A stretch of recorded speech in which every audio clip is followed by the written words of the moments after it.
Smaïl Redjeb contre Christophe Glaise. C'est le marchandage ou le troc qui serait en cours de négociation, des négociations secrètes naturellement, entre les autorités algériennes et les autorités françaises. Sauf que ces négociations secrètes n'ont plus rien de secret, puisque aujourd'hui, le 30 juin 2026, l'avocat d'MRDZ, le cyberactiviste, blogueur opposant algérien qui est au cœur d'un véritable scandale d'État empêchant jusqu'à aujourd'hui la normalisation des relations diplomatiques entre l'Algérie et la France, a tout simplement jeté un pavé dans la mare. Effectivement, j'espère que vous allez bien. L'avocat de Amir Boukhars, alias Amir DZ, s'est exprimé aujourd'hui dans les colonnes de l'AFP pour évoquer un éventuel troc d'un détenu en France, faisant allusion à l'agent Smaïl R, de son véritable nom Smaïl Redjeb, qui travaille pour les services secrets algériens, qui est un militaire qui travaille pour la direction de la documentation de la sécurité extérieure et qui travaille en France en tant qu'agent du consulat d'Algérie à Créteil. On va vous montrer le document de l'AFP qui résume les propos qui ont été échangés avec l'avocat, qui résume un peu les échanges avec l'avocat d'MRDZ.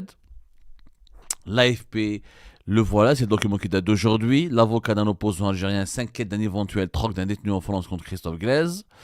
Voilà, en avril 2025, un agent consulaire algérien avait été mis en examen, ça on en a déjà parlé.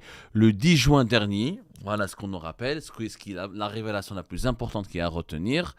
Le 10 juin dernier, les avocats de cet agent, de Smaïl R, ont demandé une remise en liberté, a indiqué une source judiciaire sollicitée par l'AFP. Au regard des pièces justificatives fournies, le parquet national antiterroriste a requis la mise en liberté et le placement sous contrôle judiciaire de l'intéressé. Et ça, c'est une information fondamentale, elle est extrêmement importante parce que c'est la première fois que le parquet national le parquet, c'est le procureur. Au départ, c'est le procureur. Il faut savoir que c'est le parquet national antiterroriste qui a emprisonné et qui a placé en détention provisoire Smaïl Redjeb, l'agent des services secrets algériens au niveau du consulat d'Algérie à Créteil. Et c'est le parquet national antiterroriste qui a jamais voulu sa libération ou sa remise en liberté dans le cadre d'une libération provisoire. Ce qui est nouveau, l'AFP le confirme, c'est que le 10 juin dernier, la défense, les avocats de cet agent ont demandé qu'il soit en liberté et le parquet national antiterroriste a requis lui-même, c'est-à-dire qu'il était du côté des avocats. Alors qu'auparavant, depuis avril 2025, ce parquet national antiterroriste, qui est l'un des pôles judiciaires français les plus puissants et les plus importants, c'est lui qui enquête et qui planche sur le dossier d'MRDZ, a toujours refusé de requérir, il a toujours demandé le maintien en détention de Smaïl Redjeb. Et là, je vais vous montrer un autre article qui a fait ravage aujourd'hui, c'est l'article du quotidien Le Monde, qui a vraiment un article très important. Le Monde a publié lui aussi, de son côté, aujourd'hui même, détention de Christophe Glaise, la remise en liberté d'un agent consulaire algérien au cours des négociations entre la France et l'Algérie. Donc après l'AFP, Le Monde a publié un article de décryptage très important, c'est nouveau. Ce qui est nouveau dans l'affaire MRDZ, c'est que Le Monde le note dans son article, dans un geste inédit, le parquet national antiterroriste a requis le 11 juin la remise en liberté de Smaïl R, l'agent du consulat algérien de Créteil, placé en détention provisoire depuis le 12 avril 2025 pour sa participation présumée à l'enlèvement du youtubeur MRDZ. L'affaire avait porté à son... Le Monde explique que l'affaire MRDZ, c'est elle qui provoque aujourd'hui une crise diplomatique, une crispation majeure dans les relations diplomatiques entre l'Algérie et la France. Ça se comprend puisque des représentants officiels du régime Tebboune et de l'État algérien sont cités noir sur blanc dans l'affaire MRDZ, avec même des preuves à l'appui. Mais c'est la première fois que le PNAD, que le parquet national antiterroriste, a appuyé la demande des avocats de Smaïl R. Et selon, comme le dit Le Monde, ça marque un évident assouplissement de la position du parquet national antiterroriste, du ministère public sur ce dossier. Le parquet antiterroriste ayant jusqu'à présent rejeté toutes les demandes de remise en liberté de Smaïl R. Faut-il voir dans cette nouvelle flexibilité un lien avec les efforts en coulisses entre Paris et Alger pour solder la crise et permettre la libération de Christophe Glaise? Voilà ce que dit le quotidien Le Monde dans son article qui reprend de façon différente, avec un autre point de vue, les inquiétudes qui ont été exprimées par l'avocat de MRDZ, maître Éric Plouvier, qui explique que c'est vrai que le parquet national a le droit, il reconnaît l'avocat d'MLDZ dans le document que nous allons vous remontrer, vous montrer une nouvelle fois, c'est le document de l'AFP. Il explique que le parquet national antiterroriste a requis la mise en liberté et le placement sous contrôle judiciaire de l'intéressé. Ces réquisitions ont été faites soudainement et sans motivation sérieuse, critique auprès de l'AFP, maître Éric Plouvier qui défend MLDZ. Alors, l'AFP, ce qu'elle nous apprend en revanche, et c'est là où l'affaire MLDZ devient très intéressante parce qu'elle est en train de prendre une dimension totalement inédite et nouvelle, c'est que la juge d'instruction, une semaine plus tard, donc c'était le 10 juin, le parquet national antiterroriste accepte de remettre en liberté Smaïl R. Une semaine plus tard, vers le 17 juin, la juge des libertés, un juge des libertés et de la détention, saisi par le juge d'instruction, a rejeté la demande. Comment ça se passe dans le système judiciaire français? C'est pas comme ça que ça se passe vraiment en Algérie. En Algérie, il y a la chambre des accusations, etc. En France, il y a le juge des libertés et de la détention. C'est lui qui décide si on peut libérer un détenu qui est incarcéré dans le cadre d'une affaire criminelle. C'est toutes les garanties pouvant assurer le bon déroulement d'une liberté provisoire sont réunies. Il peut décider de le remettre en liberté. En l'occurrence, dans l'affaire MLDZ, le juge des libertés et de la détention a refusé la demande des avocats de Smaïl Redjeb, l'agent des services secrets algériens, comme il a refusé les recommandations ou la demande du parquet national antiterroriste. Ça veut dire qu'au sein de l'appareil judiciaire français, aujourd'hui, il y a un bras de fer autour de l'affaire MLDZ. Je ne dirais pas un bras de fer au sens violent du terme. Il y a une mise en tente. Le parquet aujourd'hui accepte, du côté du procureur, on accepte de libérer Smaïl Redjeb parce que les procureurs sont placés sous la tutelle du ministère de la Justice. C'est quelque part, même s'ils sont indépendants sur le plan opérationnel, mais c'est quelque part la voix de l'État. Ils représentent l'État français.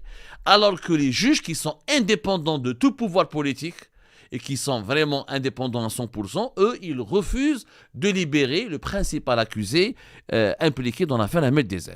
Mais un autre rebondissement, Smaïl Redjeb, il a fait appel de cette décision.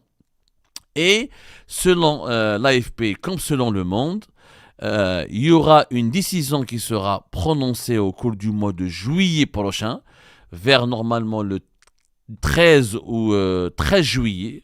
Normalement, le 13 juillet, on va connaître le sort. Le 13 juillet, il a fait appel le 18 juin. Sa première demande de remise en liberté a été rejetée.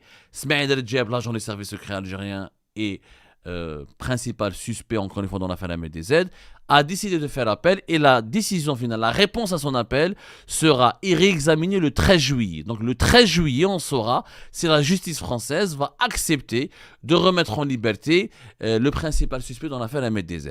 À ce moment-là, le maître Éric Plouvier l'a carrément expliqué. Plusieurs autres voix médiatiques en France et des connaisseurs et des sources judiciaires comme des sources sécuritaires françaises le disent. Clairement, Abdelmadjid Tebboune ne veut pas libérer Christophe Glaise tant que la justice française n'accepte pas de remettre en liberté Smaïl R. Et l'avocat d'MLDZ, dans le document de l'AFP, il dit clairement l'agent du contre-espionnage algérien impliqué dans un crime commis sur le territoire français contre MLDZ, drogué et séquestré en mai 2024, a certes le droit d'être libéré avant jugement, mais le risque de fuite paraît majeur comme divers risques de pression. Le même avocat dénonce un marchandage visant à échanger Christophe Glaise contre l'agent consulaire. en réalité, ce que craint l'avocat d'Ahmed DZ et ce que craint Ahmed DZ lui-même, d'ailleurs je rappelle par la même occasion c'est aujourd'hui son anniversaire, nous lui souhaitons d'ailleurs un joyeux anniversaire et on lui dit longue vie et j'espère qu'il se rétablira un jour de tous les traumatismes qui lui ont été provoqués par cette affaire, clairement un crime terroriste, un crime politique. Le risque, la peur, la hantise des avocats d'Ahmed DZ, c'est que Smaïl Rajab, s'il est libéré, il peut s'enfuir. Il peut fuir vers l'Algérie. À ce moment-là, le principal témoin du crime dont a été victime Ahmed DZ va disparaître. Comment donc on pourra organiser le procès d'Ahmed DZ si le principal témoin va disparaître? Maintenant, il y a des dispositifs qui peuvent garantir la surveillance et le placement sous contrôle judiciaire. Si les autorités françaises appliquent rigoureusement un dispositif de surveillance, bracelet électronique, surveillance policière, assignation à résidence surveillée, très difficile pour Smaïl Rajab de fuir. Mais je pense qu'aujourd'hui, toutes les sources diplomatiques et politiques et même sécuritaires et judiciaires françaises qui nous avaient certifié que depuis une année, il y a un processus de négociation entre Alger et Paris autour de l'affaire Ahmed DZ et autour de l'affaire de Christophe Glaise, avec clairement Abdelmajid Tebboune a posé les conditions d'un troc. Vous libérez Smaïl Rajab, je libère, je vous donne Christophe Glaise. Nous sommes dans une opération de marchandage. Et si Christophe Glaise n'a pas été libéré jusqu'à aujourd'hui, c'est parce que Tebboune demande la libération de Smaïl Rajab, qui est encore une fois le témoin et la preuve vivante que Ahmed DZ a été victime d'un enlèvement, séquestration en relation avec une entreprise terroriste commanditée par des officiels liés à l'État algérien ou liés au régime Tebboune. C'est une affaire donc purement politique. Les juges en France refusent de céder. C'est ça ce qu'il faut noter. C'est que les juges, pour le moment, refusent de céder et de libérer et de remettre en liberté Smaïl Rajab. Parce que certainement, comme le dit l'avocat, d'ailleurs il n'est pas le seul à le dire, on l'a tous compris, qu'il y a un marchandage. Encore une fois, moi je ne suis pas contre, comme le dit l'avocat d'Ahmed DZ, Smaïl Rajab n'a pas été encore condamné. Il est présumé innocent. La présomption d'innocence, c'est un principe de droit qui est important à préserver et qui est noble et qu'il faut préserver. Smaïl Rajab a le droit d'être en liberté conditionnelle tant qu'il n'a pas été condamné. Mais il y a un antécédent. Pourquoi les juges français ne veulent pas libérer Smaïl Rajab? Parce qu'il y a 2 officiels algériens qui font l'objet d'un mandat d'arrêt international et qui ont été convoqués par la justice française et qui ont fui le territoire français, qui n'ont jamais répondu aux demandes de la justice française. Il s'agit de Houssam Eddine Bouaziz, le vice-consul du consulat d'Algérie à Créteil, et Salah Eddine Selloum, l'ancien premier secrétaire de l'ambassade d'Algérie à Paris, qui ont fui avant même vers l'été et de l'automne 2024, qui ont fui la France. Houssam Eddine Bouaziz, on sait qu'il a été évacué, il a été exfiltré à travers une opération digne d'un film d'espionnage, parce que les autorités, le régime Tebboune avaient peur qu'à l'époque les services secrets français les arrêtent et les présentent devant la justice en raison du nombre important de preuves matérielles et d'indices affirmant leur implication et leur culpabilité présumée dans l'affaire Ahmed DZ. Donc les juges français, ils ont légitimement peur. Ils se disent qu'on va libérer Smaïl Rajab et on ne pourra plus juger quiconque. Et clairement, cette opération de marchandage, elle suscite un malaise en France. Est-ce que la justice devra se soumettre au diktat d'Abdelmajid Tebboune? Parce que si on libère Smaïl Rajab dans les conditions actuelles, pour obtenir la libération de Christophe Glaise, ça veut dire qu'une démocratie comme la France, ça veut dire que des juges, que l'appareil judiciaire français, avec ses valeurs, avec son histoire, avec ses principes, etc., s'est soumis aux envies et aux désirs et aux ordres d'un dictateur qui s'appelle Abdelmajid Tebboune. Et ça suscite un véritable malaise. Après, on peut retourner l'équation aussi dans le sens contraire.